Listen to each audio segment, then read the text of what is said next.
Ecology students, it is me. I'm back, and Aries is back too. Yes, he's a pretty bird, and he's demanding kisses. I'm so sorry. Anyway, here is where we conservation ecology, where we wrap up the whole course. You know, we have species ecology and population ecology and community ecology and ecosystem ecology, and all of these disciplines are working together to form conservation plans to ultimately save species, populations, communities, and ecosystems. Conservation ecologists have a lot. I'm so sorry. You're a pretty birdo, I know. A lot on their plates because it is their job to save the world, save us from ourselves, where we're saving species, habitats, landscapes, and ecosystems. Their major goal is to count. You're very loud, okay? The major goal of a conservation ecologist is to counter the loss of biodiversity. In fact, like even a species ecologist and the work that they do would ultimately lead to this ultimate goal of countering the loss of biodiversity. Now, conservation ecology is where you are intervening as far as helping a species, helping a population, helping a community or an ecosystem. Whereas preservation is just where you leave things alone, but you're not doing a conscious effort, you're not intervening, you're not taking action other than just leaving a natural area alone. Like we see these preservation societies, like a lot of people have their large farms and properties in preservation. That's just so nobody can develop them. Like you see the difference there on this slide. Like preserving a piece of land, not allowing development. While conservation efforts, you would be planting trees. Now this is where you wind up having to go a bit beyond the science here. And if you are a scientist, you know that how science works, or you've been a scientist now for most of the course, even if you're not a science major. So you know that we investigate problems, we collect data after we design an experiment, and we analyze our data. But conservation ecology, I mean, the crux of these management plans is goes beyond the science. Laws have to be made, laws have to be followed, laws have to be implemented and enforced in order for a lot of these conservation actions to be effective.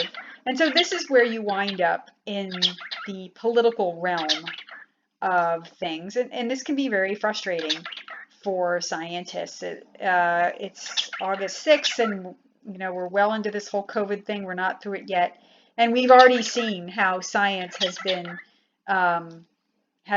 deleted, made fun of, disregarded. We have all of these scientists saying these things about the coronavirus, and yet you have politicians or non-scientists who are dismissing these findings, which is really, really frustrating. Conservation ecology also involves activism. That is, you're letting your voice be heard as far as what actions should take place in the world as far as preserving biodiversity. And so, you know, you'll see this theme as we go through conservation ecology, or if you explore this as a career, as far as, you know, this is what the science says.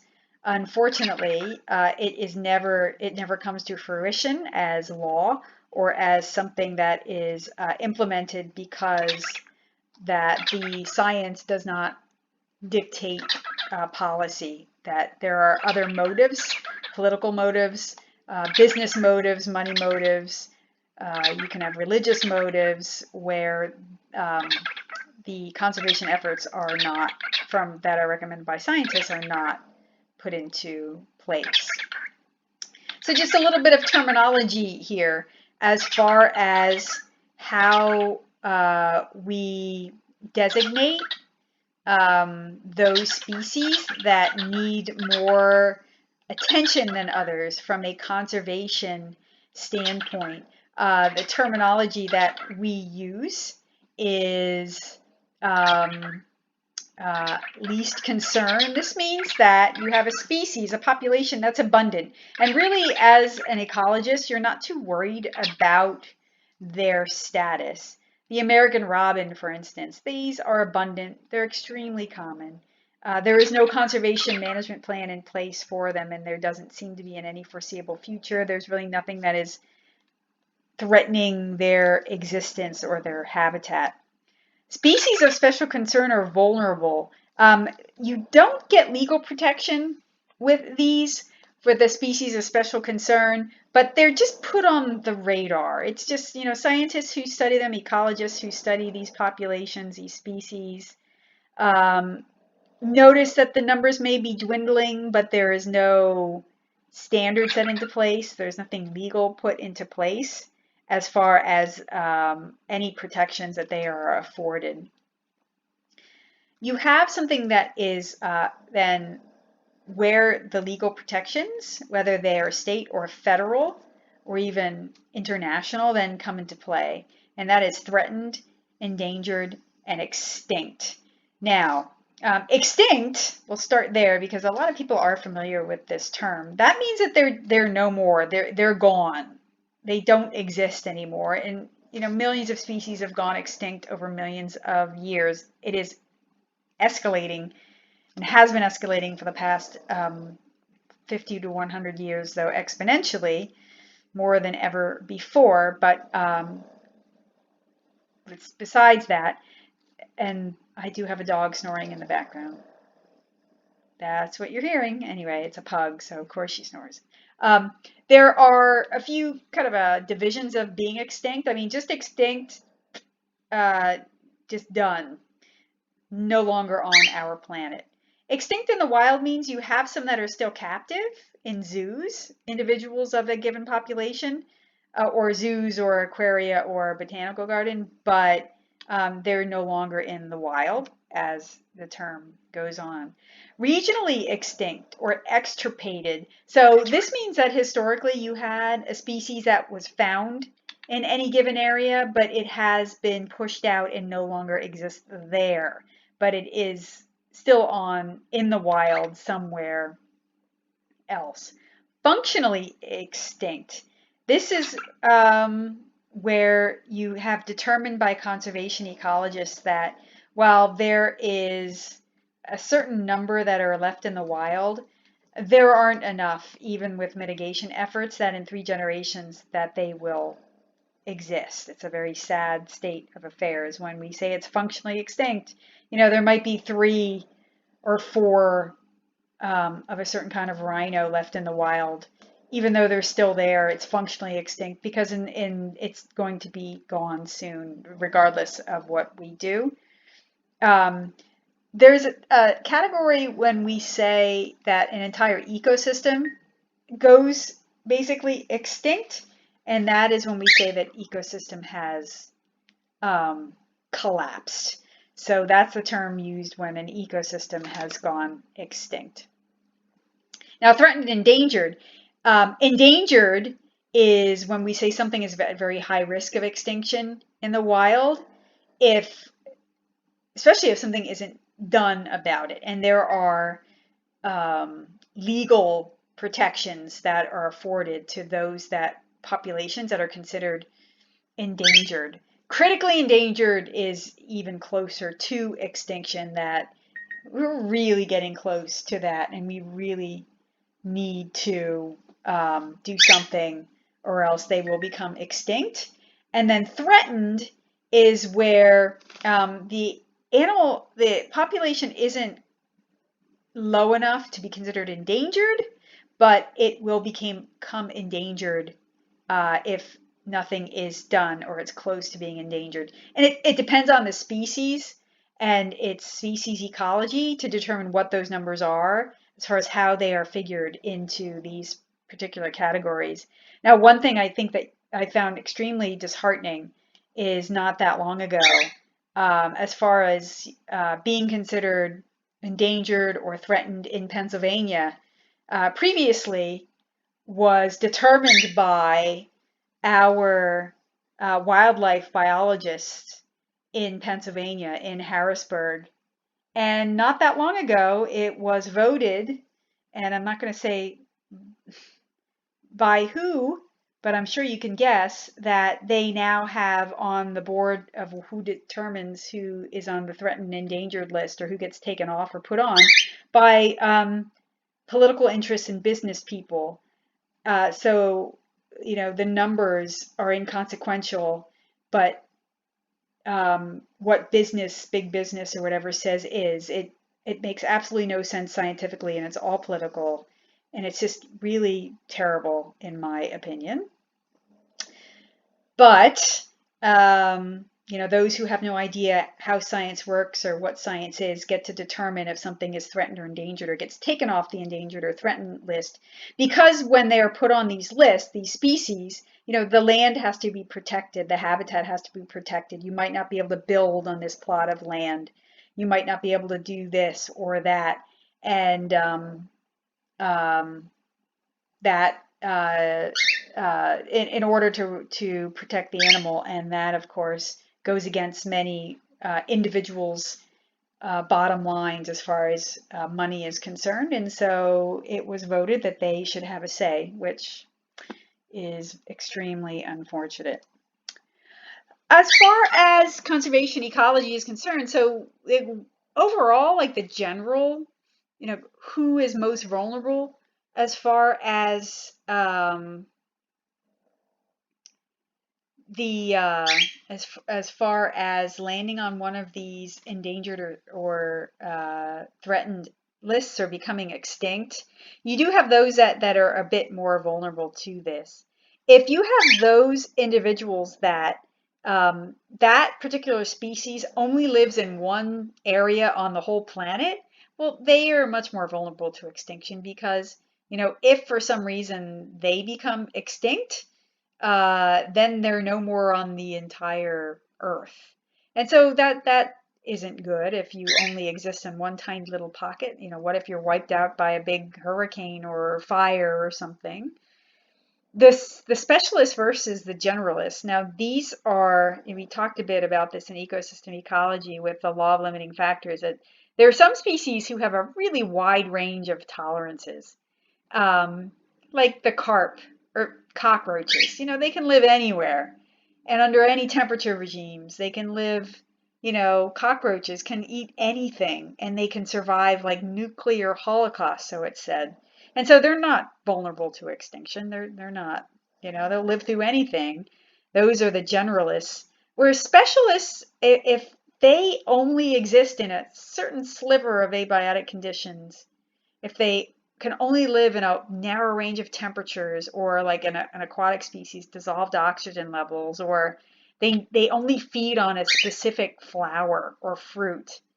If something gets a little off center with their needs, they're just not going to survive. And so it's specialists who are more vulnerable to extinction. And then you have seasonal migrants. These are the ones that the animals that migrate, and they may migrate over large periods.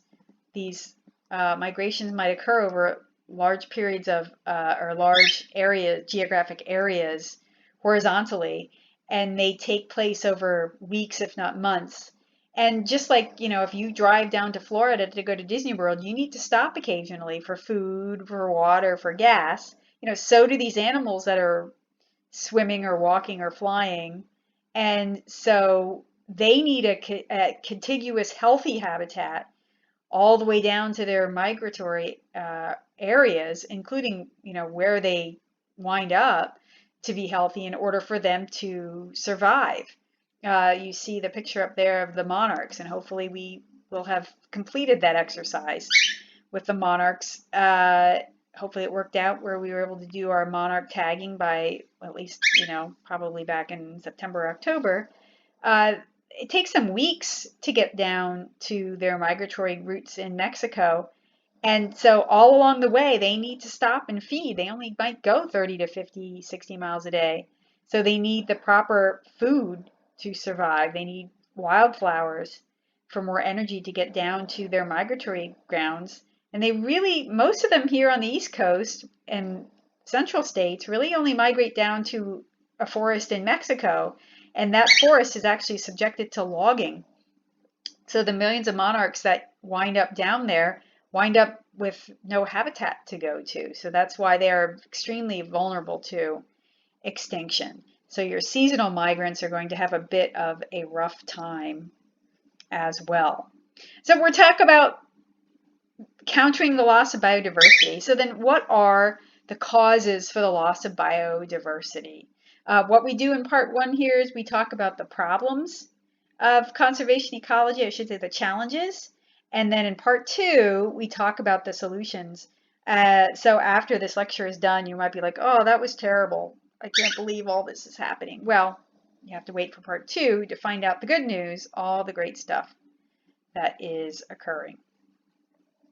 Habitat loss, absolutely the number one reason for the loss of biodiversity. We lose so many species of plants and animals and fungus when you take their habitat away, whether you convert it, you destroy it, you fragment it, you intrude upon it. Absolutely the number one loss of species is habitat loss. We lose more and more species this way, and very, very rapidly. One that, if somebody had to say, what are some of the losses of biodiversity? I think most people would say, well, habitat loss. This one, not too many people would get right off the bat. It's introduced species that become invasive, I should say, because what happens is we have these communities that have functioned in a balance for hundreds, thousands, millions of years with these plants and these animals and this fungus and this eating this and this eating that. There's this balance. And as we become more global, we have species of plants and animals, insects, mammals, reptiles, all sorts of plants that get displaced from their native habitat into a new one. And when that happens, it disrupts this balance. There are no natural predators for this introduced species, and that introduced species can take over and become invasive. Now, rarely, you do have introduced species that become beneficial. Wineberries are one, for instance. People mistake them, like in July, they're red raspberries. They are from Asia, introduced from Asia, and they've become an important source for songbirds. So, okay.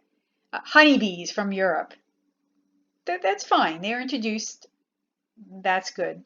But when they get to the point where they take over and reduce biodiversity, or wreak some sort of havoc on humans from like a financial or agricultural commercial standpoint, then they are a problem that conservation ecologists have to deal with and absolutely reduce biodiversity by wiping out their, they have no competitors, wiping out others. There's a Japanese beetle there. They are absolutely invasive, but spotted lanternfly. Why don't I have a picture of that? Dang, spotted lanternflies are the latest one that hits the news. They are everywhere. Nothing eats them, and they are really causing a problem with our agriculture as far as ruining our agriculture. Definitely invasive. They can compete for food, for shelter, for space, for nesting areas. Carp, big old wild goldfish and snakeheads. They are overtaking the Great Lakes. They are overtaking, the Mississippi River, and you have this huge problem with them disrupting the commercial fishing industry in the Great Lakes and in the Mississippi River. The brown tree snake. This one was introduced to Guam. Guam didn't have native snakes in the 1950s, and they pretty much have eaten all of the native songbirds. Because nothing eats them, the snake. Nothing keeps them in check. And what were the songbirds eating? They were eating insects, arachnids, spiders. And so Guam is like overrun by spiders. Really, I mean, I've seen pictures. I should put one on here. It's really terrible. Cane toads were intentionally introduced to Australia in order to keep down the number of beetles, a type of beetle in the sugarcane fields, and are taking over Australia and are leading to great reductions in their native amphibians. Rabbits in Australia are eating a lot of the grasslands introduced. Hedgehogs introduced in certain parts of the UK, and this is troublesome because they're considered pretty iconic and they are adorable, of course. Some people love hedgehogs, but they're eating a lot of the shorebirds up in Scotland and causing a reduction of biodiversity there. Rats, when they're introduced to islands, eat almost everything and have reduced many native populations. Domestic cats are considered invasive, and when people say, "Oh, my cat's out eating a bird," oh, it's nature. No, it's not. Domestic cats have reduced the number of songbirds by the millions and have caused a near extinction to many species of songbirds. You have a 95% loss of native plant species in Hawaii because of invasive introduced plants. I mean, that is huge, and you know, it's a big problem, and counterbalanced by the strategies that we'll see in the next PowerPoint on how to address invasive species, because you're not talking pocket change. It's $137 billion as far as the loss is concerned. Oh, my computer's going nutty. Please don't. No, no, no, no. Okay. Might have to do this over again. No, no, no, no, no, no, no, no, no. Yep, this is why I don't have Zoom meetings, because my computer's locked up. There we go. It doesn't lock up. It kind of does this weird kablooey thing. Oh my. Anyway, I'm just going to keep going. It's hard to see this because I only have 2 more slides. As far as loss of biodiversity, poaching, absolutely illegal hunting and poaching. That is the trafficking of wildlife and wildlife parts. You have to think, you know, behind guns and behind drugs, as far as illegal trade, that the trafficking in wildlife and wildlife parts is the 3rd most profitable on our planet. So this isn't, you know, look at this dude. You can kind of see here, I'm not touching my computer, with live tropical goldfish that he's trying to smuggle out of a country for profit, or the songbirds. What the guy has strapped to his chest are songbirds, trying to illegally poach them. So it's not just like some guy plunking off a bushmeat to feed his family, although that's part of it. It's these well-armed mafia/militia that are like mowing down families of elephants with AK-47s from helicopters for their ivory, for their tusks, which is making this just a huge, huge international problem and is reducing biodiversity tragically, extremely quickly, whether it is for wildlife, live wildlife. Unfortunately, you can't see it. My computer is acting crazy. There's the way that they smuggle. Oh, don't do this to me. The way that they smuggle birds, for instance, as you see, like down here, this it's cockatoo. It's a large white tropical parrot-like bird. Is they put them in plastic water bottles, alive, and then they smuggle them that way until they get to their destination. And then pollution. Yeah, pollution, whether it's direct pollution or indirect pollution, absolutely is a cause for a loss of biodiversity. You know, we pollute our air, we pollute our water, we pollute our soil, and, you know, we're losing species to pollution left, right, and center, and reducing biodiversity as a whole. So one sometimes thinks is the large charismatic animals, like lions and tigers, becoming threatened or endangered, but we also referring to the things that live in the soil, for instance, which are extremely important, being subjected to soil pollution. Sorry about this freeze up here. I'm not sure how to get this back, but that being said, for Conservation Ecology Part 1, we basically just reviewed the problems. The causes for loss of biodiversity. We have habitat loss, alteration, fragmentation. You have introduced / invasive species, introduced species that become invasive, poaching, illegal trade in wildlife and wildlife parts, and you have pollution. Now, to see these slides whole, you can go to the static PowerPoint and upload it to Blackboard to see what else is written on here. And I apologize once again. So, all right, I'm going to stop this while it still lets me. And I will hopefully get this straightened out so we could go on to part 2. If not, we'll do it later. Okay, take care, everybody. Bye.